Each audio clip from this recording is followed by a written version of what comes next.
आज अपन शुरू कर रहे हैं, प्रारंभ कर रहे हैं कि वाम चरण में सप्तम चिन्ह कुंभ को है। सातवां चिन्ह पको भाव कहें। कुंभ यानी मंगलकारी चिन्ह। अपन नया मकान लें, दुकान लें तो वहाँ कुंभ पधरावें, तो ये मंगलकारी चिन्ह है। कोई को कलश है, कैसे मंगल कलश लिए ब्रज सुंदरी, तो वो मंगल कलश है तो वो कुंभ है क्यों। यानी कुंभ को मतलब है मंगलकारी चिन्ह। वैसे एक पैराग्राफ पढ़ूं और वाक्य बाद में फिर अपने शब्द में समझाऊं, क्योंकि यहाँ की भाषा तो बहुत ही हाई है और जिनको ज़्यादा जानकारी नहीं है ना, वो ज़्यादा नहीं समझ सके हमें। यदि जिनके पास ये पुस्तक जी विराजते हों, मगर जो या के अंदर डूब के जो निकले तो बहुत सुंदर है। नहीं तो दरिया के किनारे खड़े खड़े अपन लहरन की उछाल देखते रहे, है ना। तो हमको लहरन की उछाल नहीं देखनी है, बल्कि डीपली अंदर जानो है और जाके वापस आ नहीं जानो, वहीं रहना है, वहीं रहना है, क्योंकि ये कुंभ है, मंगलकारी चिन्ह है ना। तो यहाँ पे ऐसे प्रारंभ हो रहा है कि यह पीयूष कुंभ है, यहाँ सरसता की सिद्धि है। नीरसता की नहीं, सरसता, सरस होना चाहिए, नीरस की तो मुझको खबर नहीं है। वैसे यह कुंभगत पीयूष पान दुर्लभ है। पीयूष पान का मतलब है अमृत, पीयूष का अर्थ होगा अमृत। दुर्लभ है, इनके ध्यानकर्ता को अमंगल की संभावना ही नहीं है। मतलब जो कुंभ महर्षि महाप्रभु जी के चरणारविंद में कुंभ चिन्ह है, वह को ध्यान करें तो वह को अमंगल की संभावना ही नहीं है। और यह आपके चरण कमल को चिन्हगत भाव आप स्वयं कृपा करके दान करें, तब कुंभ पीयूष प्राप्त होए। न कि मनोरथ सु, कि भगवद वार्ता सु, मतलब साधन सु प्राप्त नहीं हो। इन शॉर्ट ये साधन सु प्राप्त नहीं हो, ये तो आप स्वयं कृपा करें। आपको शब्द मतलब है श्री महाप्रभु जी, और वैसे भी चल भी रहे हैं श्री महाप्रभु जी के चरण चिन्ह, नहीं तो अपन समझ रहे हैं ना। तो वह हिसाब से भी देखें तो श्री महाप्रभु जी यहाँ पे आप स्वयं जब कृपा करें, कृपा करके दान करें, तब कुंभ पीयूष प्राप्त होवे, नहीं कि मनोरथंसु अथवा वार्तांसु या अन्य किसी साधनसु। या सो जिनके अर्थ आप भूतल पे प्रकटे हैं, ऐसे विरही रसिक दैवी जीव के बिना अन्य के लिए तो एक कुंभगत पीयूष दुर्लभ जानो, बहुत ही दुर्लभ, बहुत ही दुर्लभ का, क्योंकि ये स्वतः सिद्ध भयो पीयूष या कुंभ में है। कारण कि क्योंकि यह सिद्ध भयो पीयूष यह कुंभ में है, मतलब ये कुंभ के अंदर जो अमृत भयो है वह स्वतः ही सिद्ध है। यह सो लीला मध्यपाती और लीला अंतपाती, दोनों परस्पर की लीला के मध्य में जो कोई बात की लीला है, और फिर बात यहाँ के लीला अंतपाती यानी अंतःकरण के अंदर जो को लीला चल रही है, वो बिना अन्य जीवन को आपके चरण कमल की निकटता तो संभव ही नहीं है। तो पीयूष पान तो कैसे होगा। यानी श्री महाप्रभु जी और श्री गोवर्धन नाथ जी के बीच की जो लीला है वो मध्यपाती है। कोई बात हुआ ना कि जैसा श्रीनाथ जी ने कही कि कछु मोको एक गाय चाहिए, महाप्रभु जी से कही ना, अब ये लीला मध्यपाती भयो कि मोको एक गाय चाहिए। तो अपन को लगे कि गाय तो बहुत है, वो चार टांग सिंगड़ा पुछड़ा वाली गाय थोड़ी चाहिए थी। गाय कौन सी गाय का करे, स्नेह को स्त्राव करे, दूध है ना, वो स्नेह को स्वरूप है, अपने में सुप्रगट हो तो स्नेह, हमको बाहर से स्नेह लाना पड़े ये नहीं चल सके। अपने ये अपने आप को अपनी आत्मा में अवलोकन करना कि अपनन को अपने माथे विराजते श्री ठाकुर जी के साथ जो स्नेह को संबंध है, वो सेवा को संबंध नहीं आ रहा, वहां दासपन आ जाए। मगर जहाँ प्रभु उनको सुख को हर रूप से विचार किया जाए कि हमारे प्रभु कौन भांति से प्रसन्न होंगे, मैंने वही कार्य करना।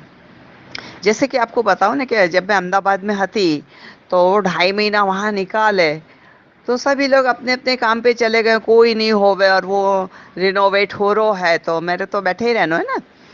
तो ठाकुर जी की सेवा से पहुँच के फिर, क्योंकि 9 बजे में सब कर ले, को आदमी लोग आ जाएंगे तो फिर सेवा कैसे चलेगी। और ठाकुर जी को यदि ऊपर पधरा में, तो मैं तो इतने दादरा चढ़ उतर कर नहीं सकूं, तो सब कुछ वो नीचे, वो एक रूम के अंदर।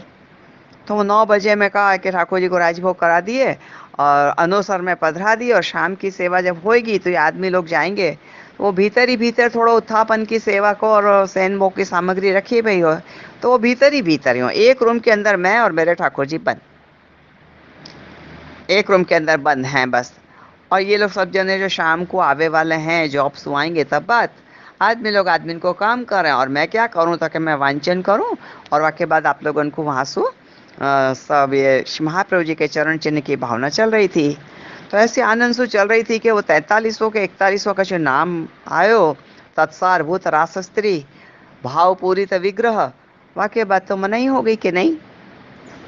तो अपन ढल गए वहां सांचा में कि अब नहीं, आगे नहीं करेंगे, जब तक श्री महाप्रभु जी की प्रसन्नता से इच्छा नहीं होगी तब तक नहीं करेंगे। और आप लोगों को भी ये समझाया तो कि श्री महाप्रभु जी, श्री ठाकुर जी, स्वामिनी जी, श्री गुरुदेव जैसे प्रसन्न रखे रहें, ऐसे हमको रहना, उनके सांचा में ढल जानो, तो कृपा तो निश्चित होनी है फिर तो। मगर हम उनके सांचा में नहीं ढले तो कृपा अपन से कोसों दूर है। तो यहाँ पे भी यही बताया है कि ये स्वतः सिद्ध भय कुंभ है, ये लीला मध्यपाती और लीला अंतःपाती, यानी अंतःकरण के। लीला को अंत तो है ही नहीं, कभी लीला को ताग हो ही नहीं, लीला को ताग भयो ही नहीं है। थोड़ी देर के बाद, या हो सकेगा तो कल मैं आपको लेखन कार्य में लिख के भेजूंगी कि लीला को ताग नहीं है, वो क्या चीज़ है।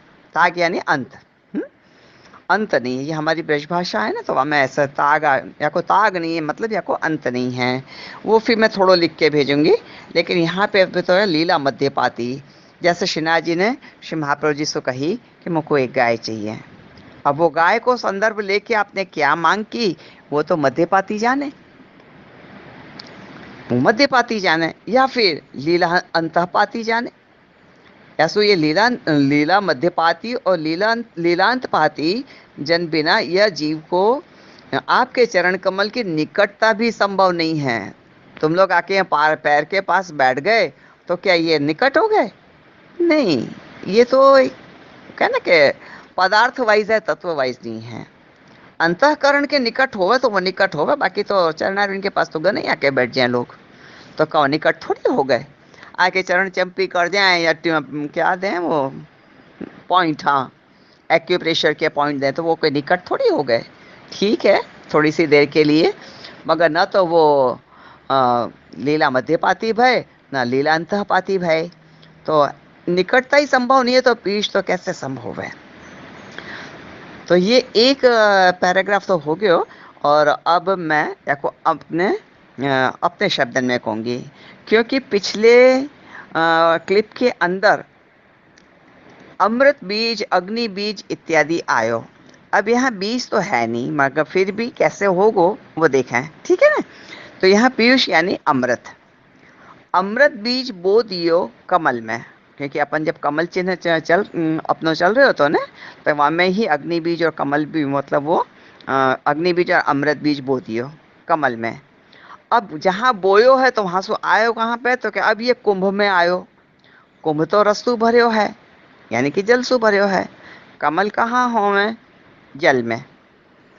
कमल कहाँ हो में? जल में।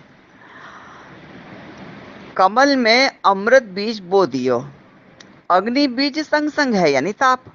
ताप यानी वो सूर्य को ताप नहीं भाई, अपने अंदर को विरह ताप। हमको विरह तो है ना कि हमने जो बोयो है वो कौन से फल में आएगा, वो कौन से रूप में आएगा, हम देखें तो सही। हमने अपने अंतःकरण के अंदर, अपनी आत्मभूमि में जो भक्ति बीज बोयो, वो भक्ति बीज के अंदर अमृत को रसायन हतो, ऐसे वो भक्ति बीज अब अमृत बीज हो गयो। अब अमृत बीज हो गयो तो आपको अग्नि बीज भी चाहिए, को ताप भी चाहिए, क्योंकि जो भी कुछ है वो बीज में है। बीज बिना कुछ भी नहीं, बीज तो चाहिए ही चाहिए। तो यहाँ पे ये हमने कहाँ बोयो तो कुंभ में। पहले तो अमृत कमल में बोयो, और अब ये कुंभ में आयो। अब कुंभ तो रसू भरे यानी जलसू, तो कमल कहाँ होवे? जल में। और कमल में अमृत बीज बो दियो। अब अग्नि बीज संग संग है, यानी ताप, चाहे सूर्य के रूप में ले लो तो भी क्या, और या चाहे तो श्री वल्लभ मार्तंड में समझ लो, चाहे श्री वल्लभ मार्तंड में समझ लो। यमुना जल सु भर्यो कुंभ, कमल चिन्ह को पोषण दे रहे है। यमुना जल सु भर्यो कुंभ, कमल चिन्ह को पोषण दे रहे है। कृपा अमृत श्री यमुना जी हैं, कृपा अमृत श्री यमुना जी हैं। सो ये पीयूष पान दुर्लभ है, ये अमृत पीनो बहुत दुर्लभ है। श्री वल्लभ आप स्वयं दान करें तब ये पीयूष कुंभ प्राप्त होवे, नहीं कि कोई साधन सु। अच्छा, अब जिनके अर्थ आप भूतल पे प्रकट भय हैं, ऐसे विरही जीव के बिना अन्य के लिए ये कुंभ पीयूष अथवा पीयूष कुंभ दुर्लभ जानो, क्योंकि स्वतः सिद्ध भयो यह पीयूष कुंभ है। यानी क्या? क्योंकि स्वतः सिद्ध भयो पीयूष कुंभ है, यानी क्या? तो श्रीमद् भागवत में जब समुद्र मंथन भयो, वहां में ये अमृत कलश स्वतः ही सिद्ध निकस्यो, या को बनानो नहीं पड़ो, स्वतः सिद्ध ही निकलो। क्योंकि ये भागवत में आयो कि समुद्र मंथ्यो, समुद्र को मंथ्यो, और वो मंदराचल है ना, वो रवई बने, वो बिलोमा ने तो वाकई इतनी बड़ी रवई तो होनी चाहिए ना। अब आप रवई को क्या बोलो, ये तो मुझको नहीं मालूम। अपन दाल नहीं बिलोमा, कभी कच्ची रह जाए या कुछ ऐसे कच्ची सी हो तो वो बिलोमा ना। अब मुझको गुजराती मुझको नहीं आ रहे हो, नहीं अभी मुझको कुछ और आ रहे हो, सिर्फ ब्रज भाषा ही आ रही है, ब्रज को ही आवेश है। तो वो मंदराचल की उनने ये बिलोनी बनाई, जो ये बिलो अपकान बिलोवन हार,